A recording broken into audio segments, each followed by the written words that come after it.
Ada. Apa yang mau kamu tanya itu? Ya, aku naik ini karena aku gimana ya, penggemar Mikana gitu. Saya sampai kadang sampai jam berapa ya? Jam 11 saya ngapa. Jadi tadi ada yang bertanya dari luar. Terus Mikana bilangnya apa tadi ya? Jadi Tarto kon aku jadi sekarang ini bilangnya. Gini, kalau lahir anak itu gimana cari ya? Jadi Hah? kalau kalau kalau orang itu lahir apa langsung dia berdosa gitu? Seorang anak manusia itu lahir ke dunia ini apa dia berdosa? Jangan dulu kita cari ya ke agama. Semua Ini yang kita dilahirkan dari daging berdosa. tapi kita Waktu pakai bayi, data aja. Nih waktu ya. bayi. Nih, makanya dengar, kan Tuhan Yesus sudah menebus kita dari dosa waris yaitu kutuk maut. Makanya firman Tuhan tertulis di 1 Korintus 7 ayat 14. Karena suami yang tidak beriman itu dikuduskan oleh istrinya, dan istri yang tidak beriman itu dikuduskan oleh suaminya. Andai kata tidak demikian, niscaya anak-anakmu adalah anak cemar. Tetapi sekarang mereka adalah anak-anak kudus. Jadi hanya anak-anak orang Kristen yang disebut anak-anak kudus yang percaya kepada Tuhan Yesus. Karena apa? Kita sudah ditebus dari dosa waris yaitu alam maut. Dari Kejadian 2 itu juga ditebus, makanya anak-anak kita itu anak-anak kudus disebut. Jadi Gitu. yang tidak Makanya mengikut kalau Tuhan Yesus, kalau teman-teman di sini ya, kalau di sini kalian orang-orang Kristen, anak-anak kalian pernah meninggoy ya, masih bayi, percayalah anakmu itu langsung ke Firdaus karena anakmu itu anak kudus. jadi Gitu. yang Kita tidak pakai dalil aja. kan sampai sekarang kan masih ada yang tidak pengikut Yesus. Jadi yang tidak pengikut Yesus gimana pula itu? Binasa. Ya sesuai dengan kata Alkitab, dia anak cemar. Ini Alkitab yang berkata, bukan kami. Jadi gini, seorang anak itu lahir kan dia belum ya Alkitab pula bilangnya tidak berdosa. Dia kan mengikutkan apa kehendak bapak sama ibunya kan gitu. Seperti di luar sana yang tidak percaya Tuhan Yesus Kristus. Dia mengikuti akhirnya dia sebenarnya dia jangan-jangan lebih baik dari anak-anak Kristen. Tapi Nggak karena dia mungkin. mengikut itu, Nggak bisa buah mangga keluar buah durian, Pak. Buah mangga ya buah mangga. Kemudian kita kan orang dewasa. Kalau kita sampai punya anak, itu artinya kan kita harus menjaga hidup kita lah. Supaya nanti anak-anak kita selamat. Gitu, Pak. Jadi Kristen sejati itu anaknya itu anak kudus. Kecuali Kristen KTP, ya sama juga dengan orang luar sana. Dan ingat ya, nggak mungkin ya orang yang tidak mengenal Tuhan Yesus melakukan kebenaran. No way, impossible. jadi intinya Sebab kalau tanpa Tuhan Yesus kuasa datang Roh Kudus, nanti, tanpa mengenal kebenaran, dia nggak mungkin melakukan kebenaran. Makanya seperti kata Perawati tadi, nggak mungkin mangga ya. Kamu tanam mangga, terus kamu memetik buah anggur, ya kan? Karena kita bisa melakukan kebenaran itu hanya ada dalam Tuhan Yesus. Karena hanya kuasa Roh Kudus lah membawa kita kepada kebenaran sejati. Dan juga orang yang lahir baru yang bisa melakukan kebenaran. Ya. Jadi gitu aja Bang ya. Nggak mungkin dia tidak percaya Tuhan Yesus, tidak mengenal kebenaran Kristus. Dia hidup dalam kebenaran. No way, impossible. Dia tetap ada dalam dosa-dosanya. ya. Jadi gini Kak. Jadi kalau Tuhan Yesus datang kedua kalinya nanti ke Bukan kedua kali dalam Alkitab, nggak ada kedua kali. Artinya Tuhan Yesus datang kembali menjemput kita datang dari kembali zaman. lagi, datang kembali lagi ke dunia ini. Jadi mereka yang itu yang enggak mengapa itu semuanya masuk dalam neraka gitu. Iya, yang tidak percaya. Wahyu 21 ayat 8, bukan kata saya tapi Alkitab yang berkata, Wahyu 21 ayat 8, orang-orang yang tidak percaya kepada Tuhan Yesus, ya, ia tidak akan masuk surga. Ya udah itu aja. Makanya Tuhan Yesus menyuruh kita memberitakan Injil agar semua datang kepadanya dan percaya kepadanya.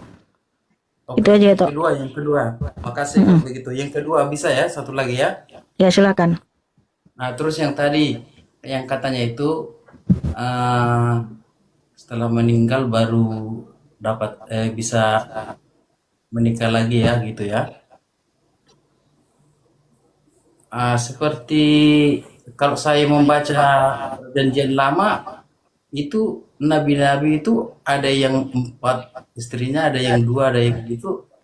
Gimana pula itu? Seperti nabi anak siapa ya? Jadi gini saudaraku ya, segala bentuk pelanggaran atau apapun itu dosa gitu ya. Dosa yang pernah cerai dengan dosa orang yang berbohong sama saja, sama-sama berdosa. Jadi karena Tuhan Yesus, Apakah di perjanjian baru itu baru ada itu peraturan atau mulai dari perjanjian lama itu memang sebenarnya sudah ada peraturan itu? Dari perjanjian lama itu sudah ada peraturan. Makanya di dalam Matius 19 ayat 8 kata Yesus kepada mereka, karena ketegaran hatimu Musa mengizinkan kamu menceraikan istrimu, tetapi sejak semula tidaklah demikian.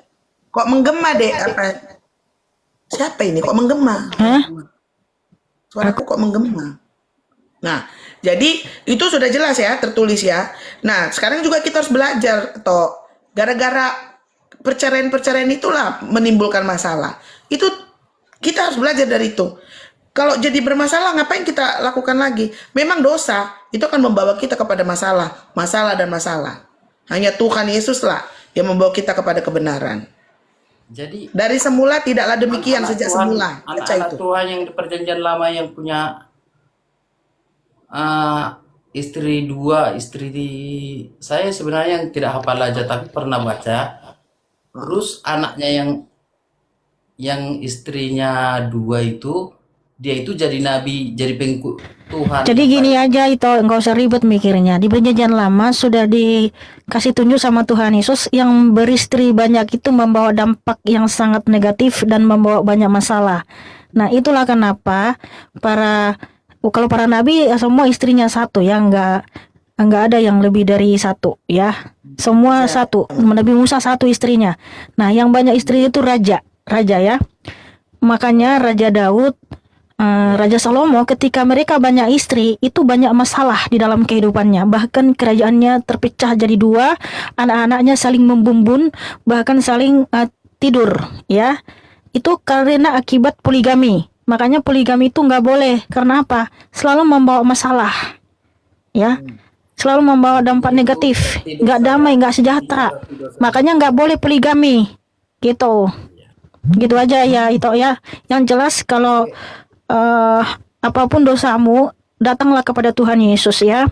Karena dosa orang yang menikah 2 kali, 3 kali, 10 kali sama aja dosanya dengan mencuri ya. Jangan merasa paling benar, paling suci ya. Sama saja dosanya. Jadi nggak usah menghakimi, oh orang yang pernah menikah lalu menikah lagi nggak masuk surga. Loh, emang kamu nggak pernah melakukan dosa berbohong, dosa mencuri ya. Itu sama saja dengan dosa orang yang pernah menikah banyak ya. Tapi yang penting ada pertobatan, datang pada Tuhan Yesus bertobat minta ampun. Itu yang benar. Karena Tuhan Yesus juga memilih pertama sekali perempuan pemberita Injil itu perempuan Samaria yang suaminya 5 lagi suaminya. Tetapi apakah Tuhan Yesus menghakimi dia? Tidak. Justru Tuhan Yesus datang yang memberikan kehidupan kekal kepada perempuan itu. Dan dialah pertama sekali yang memberitakan Injil. Jadi kita nggak usah menghakimi orang lain, kita introspeksi diri masing-masing, ya bertobat sungguh-sungguh datang pada Tuhan Yesus, ya. Oke, seperti itu aja. Terima kasih saudaraku Pandoit. Tetap semangat, jangan lupa baca Alkitab. God bless you. Boleh enggak aku mau screenshot kita apa dulu? Oh gitu. Iya. Sama itu Perawati terus ya.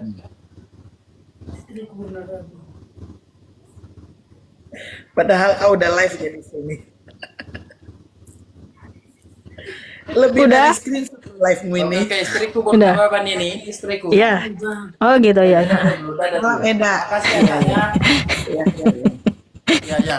Makasih. Ya, sama-sama saudaraku. Tetap semangat. God bless. Iya, banyak juga ini yang minta screenshot ya. Jadi artis komikana, jadi artis. Artis dadakan. Artis yang menggemparkan kuasa gelap. Iya, artis yang memporak-porandakan kerajaan iblis.